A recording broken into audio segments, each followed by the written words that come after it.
listen to me, it is not that hard. Hey guys, what is up and welcome back to my channel. If this is your first time stopping here, thank you so much for stopping by, and if you are a returning subscriber, thank you once again for stopping by on my channel.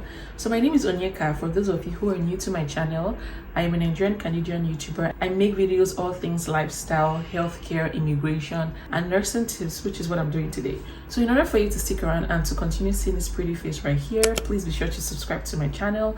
And when you do subscribe, please do not forget to turn on that bell notification button, as I'm sure that it notifies you whenever I post a video and you will not miss any of my content at all. So guys, in today's video, I'm going to be talking about how I passed my NCLEX exam in one sitting. So if you are a nurse or an aspiring nurse wanting to come to Canada, please ensure to watch this video and stay till the very end, as I'm going to drop some important tips on how I passed my exams in one sitting under 85 questions. And yep, so if you're interested in knowing more about this topic, stick around and don't go anywhere.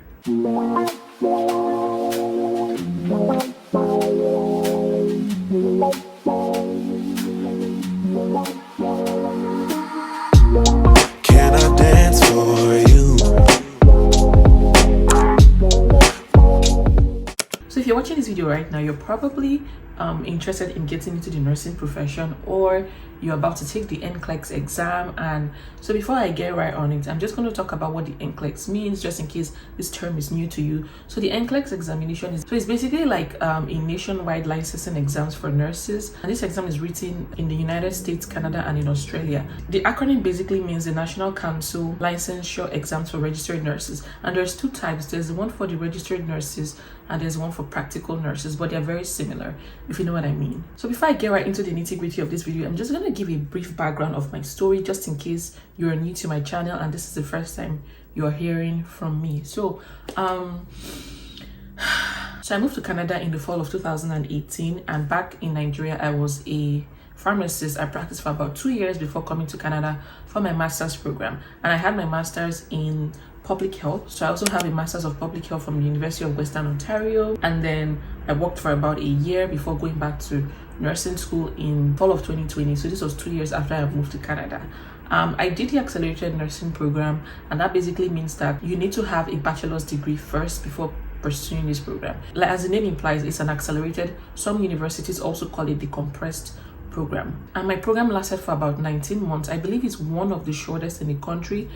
Correct me if I'm wrong, but I believe so. So I started my program from September of 2020 and I rounded up April of 2022.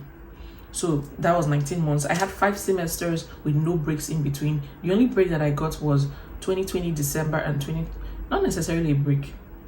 Yeah, so I never even got a break. Everything was just back to back, 5 semesters. So 4 semesters for classes, and then a final semester was for practicums. My final semester started in January of 2022, ended in April of 2022. So that was about 4 months. And luckily for me, my practicum was remote. I specifically chose a public health placement because that's sort of my background. I wanted to do it like outpatient. I didn't want the inpatient setting. With that being remote, that gave me an ample amount of time to actually relax and prepare for my NCLEX exam. So which brings me to today's video. So my initial plan was to study during my practicum, because I was home all the time, and then take it right after my program ended. But a friend of mine actually advised me to just enjoy the whole thing, just do preliminary studies while I was doing my practicum, and then study heavily after the practicum was done. Just give myself some time to study intensely. And I took that advice, and obviously I did not regret it. So I'm also going to be sharing some of the resources that I used during that time. And the first one that I used while I was still doing my practicum, I was using the Saunders study questions. It was like this weird PDF document that's we shared around, that my classmates were passing around. So I happened to lay my hands on one, and then I studied it. Not in depth, but I was just like answering maybe like 50 questions per day or 100 questions per day, and I found that it was a little hard, and I wasn't really understanding what I was reading, but regardless, I just kept on studying. Next, I moved on to using RegisteredNurseRN. I don't know if you know her. By the way, I'm also going to leave a link to some of these resources in my description box for you guys to check out. This lady, she was amazing. I mainly used her channel for studying like body system, disease systems, on certain parts of the body, for example, or some specific topics. So let's say I wanted to learn about the heart, I would watch her channel to give me like an in-depth explanation for parts that I wasn't familiar with. Or let's say I wanted to learn about OB, like obstetrics, or like labor and delivery, stuff like that. I would watch her channel to give me that in-depth explanation, because I found that I don't think my nursing school exactly covered everything, because my program was pretty fast and pretty intense. So we were required to actually do a lot of studying on our own. So, and my placement wasn't that in-depth. I only had 2 placements in total, plus my practicum. And my first placement was in medicine and second one was in surgery. So there are a lot of experiences that I didn't get. For example, long-term care. I didn't have that experience. I didn't have pediatrics and so on. So I relied on that lady's channel to explain the in-depth knowledge of some certain disease types, body systems, and whatsoever. So I would highly encourage you to watch her channel and just go through whatever she has. I also forgot to mention that in total, I studied for about 6 weeks. I did 3 weeks of preliminary studies, like not in-depth, just surface reading and watching videos and all of that stuff. And then I used the other 3 weeks when I was done with my program to study intensely. One thing that I found that made me really study was when I booked that exam. So a time will come when you'll be allowed to book that exam. So when I set a date for the exam, I knew that, okay, I had to study. So that made me to take my studies a lot more seriously than when I was doing like the preliminary studies. So back to what I was saying. I know it's a little all over the place, but please stay with me. I also studied with Uworld. I'm sure if you're watching this video and you're prepping for the exam, you're not a stranger to Uworld. You're probably using it, or you've probably heard about it. So I used Uworld. Let me tell you something, guys. Uworld really helped me. So I would strongly advise you to study with Uworld, because Uworld just gives you this exact simulation of the NCLEX exam. And then I remember when I went to take the exam, it was like I was studying on my own. It was like I was using Uworld. Like, it's the same question placements, the same everything. So it sort of reduces the tension for you. And let me tell you again, guys, Uworld is 10 times harder than the NCLEX exam. I recall I studied so much. Like, the way the Uworld works, I think you can take it a number of times and then take some practice tests, and then they can tell you your probability of passing the exam, stuff like that. The first time I took it, I didn't really do well. Like, I think my percentage was about 60%, but I knew that if I had taken it again, obviously my percentage would go higher. Uworld was so hard. Like, I was filling some questions and I was like, yo, at first. I was like, yeah. So I started using Uworld about 2 weeks before my program ended, and it kicked my butt the first time, but I was like, So whenever I failed a question, I would always read the rationales, and then if I really wanted to remember something, I would take a screenshot of that question and just like read it, just to let it stick at the back of my mind. If you're contemplating about getting the Uworld, see, this is a sign for you to get it, because Uworld was way harder than the exam. And if you can pass the Uworld exam, trust me, the NCLEX exam will be nothing for you. Okay, so try that Uworld test today. Remember, guys, when you are taking the Uworld test, make sure you always read the rationales. Even if you get the question, just always read the rationales, because you may be getting the question out of sheer luck, and then the rationale will actually explain why that answer is correct. Okay, so towards the end of my studies, one of my friends also recommended Mark Klimeck to me, and guys, I feel like this was a game changer for me. You see that Mark Klimeck podcast?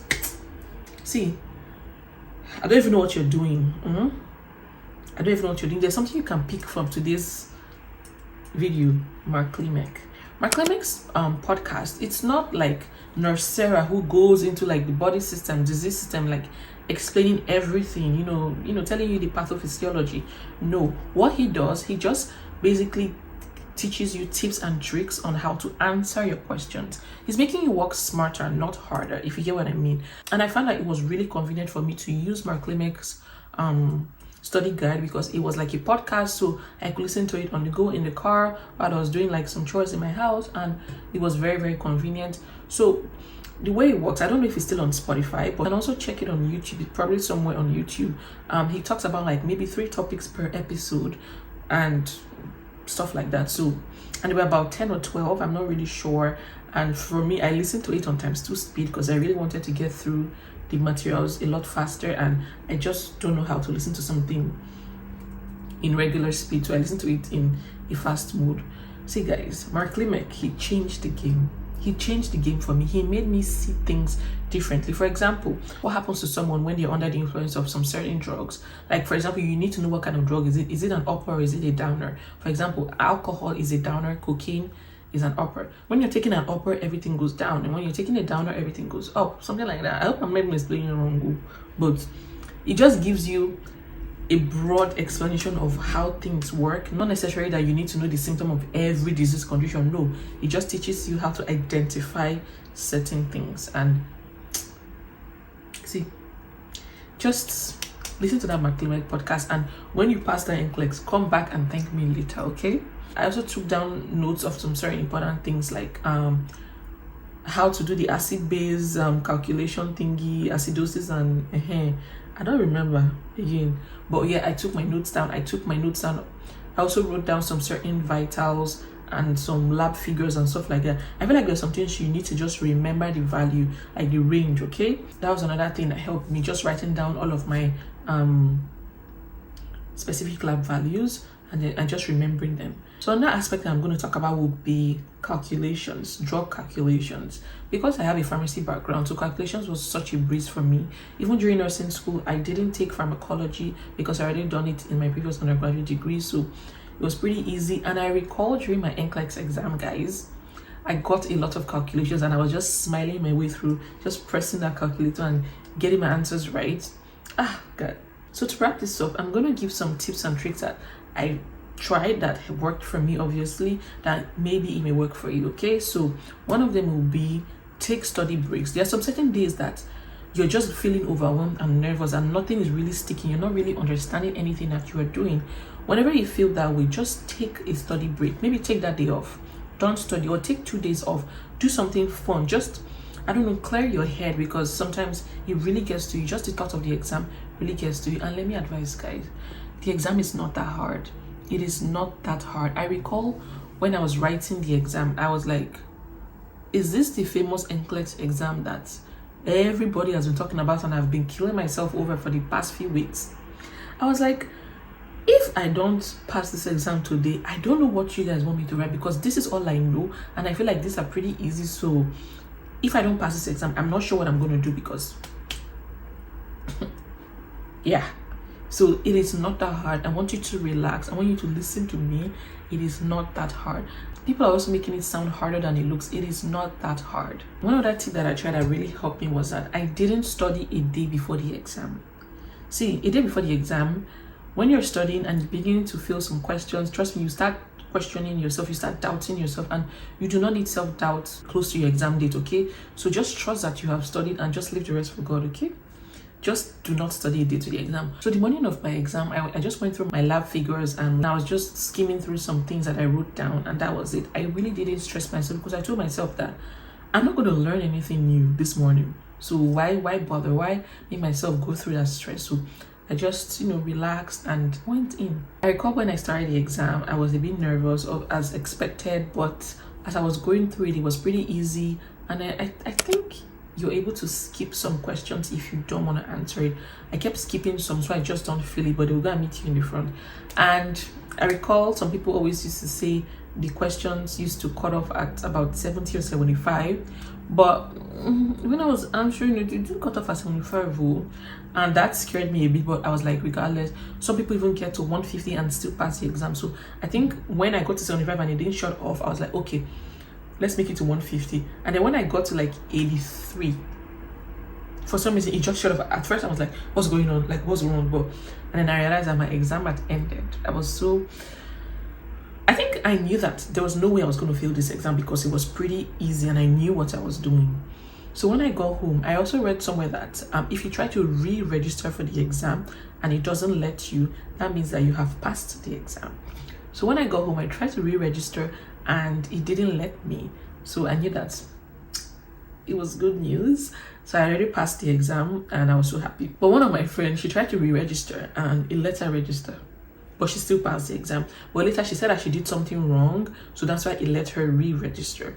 If you've taken the NCLEX exam, just let me know how you did and what were some of the tips and tricks that worked for you. Just leave it in the comment section. You never know, you might also be helping someone, just in case my tips or my tricks don't help them. So also just let me know what other study materials that you used that helped you and how many times you took the exam. I feel like even if you took it more than once, there's no shame in it. It's just an exam. So right now, if you're watching this video and you have taken the exam multiple times and you're still yet to pass it, be strong, just have faith, study wisely. I think I would say you should study smarter, not harder. Okay, study wisely. And if you also have questions from me, feel free to leave it in the comment section and I'll be sure to answer your questions. Okay, all right guys, again, I'll try to leave some of the links to the resources that I use and hopefully to be beneficial for your study guide. And so that's it guys, nothing more for this video. So please be sure to subscribe to my channel. Make sure you do share this video, like this video, and subscribe to my channel. Subscribe. That's the only way you can support me, by liking this video, sharing this video, and subscribing to my channel. This is a new year guys, let's do better. Okay, so thank you guys for sticking with me this long. I'll see you guys in my next video, so take care and bye.